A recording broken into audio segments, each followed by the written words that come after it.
gitondo bisi ntabwo itinze kuzura, abantu bose bari kujya mu kazi. Saa 12:40 bisi yahise ihaguruka, gusa ndabona ikirere gisa nabi wagira ngo imvura igiye kugwa, ariko ntimujye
aho ziherereye. Uhereye muri ground muri block A mu gice cy'ibumoso habanza serivisi yitwa mortuary cyangwa se morgue cyangwa se mu kinyarwanda uburuhukiro. Niho habikwa imibiri y'abitabye Imana mu bitaro mu gihe haba hategerejwe ko imiryango yabo iza kubatwara.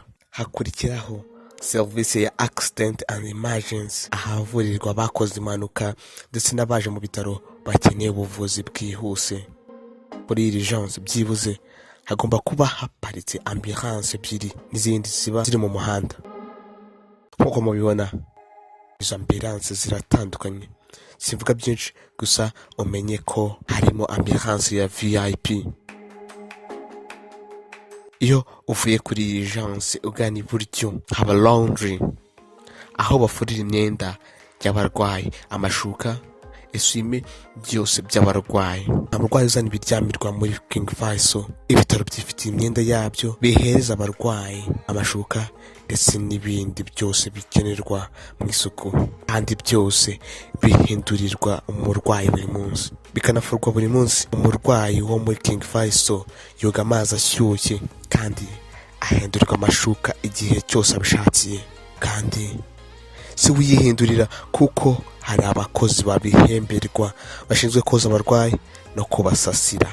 Iyo uvuye kuri laundry uhita ugera ku gikoni kitchen.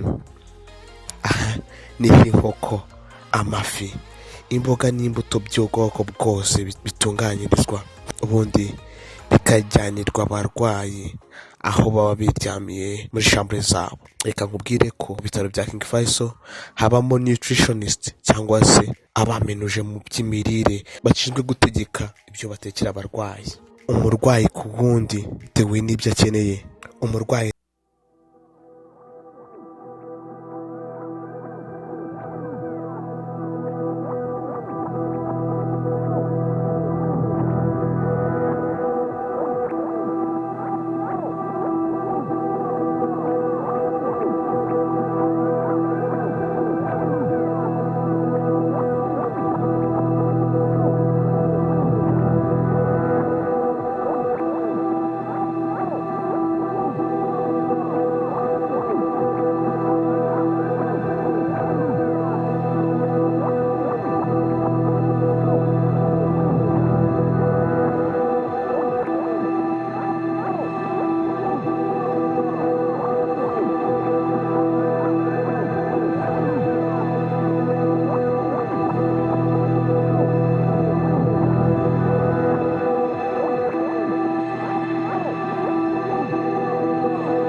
icyumba kimwe nabashije kugeramo nibajije niba ari mu bitaro cyangwa se ari muri salo y'umuherwe.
Ibitaro byose ndakeka amatsiko amaze gushira, nzi ko hari byinshi nabereka, gusa iby'ingenzi nabiberetse kandi mu kuri mwiboneye ukuntu ibi bitaro ari agatangaza.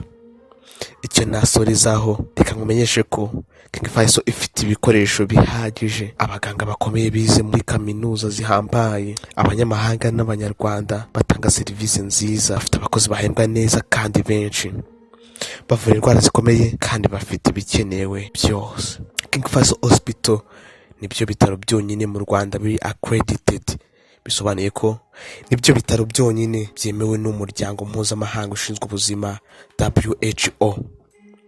Soza reka mbereke ikinyamakuru cya King Faisal Hospital, King Faisal Hospital Magazine gisohoka buri kwezi.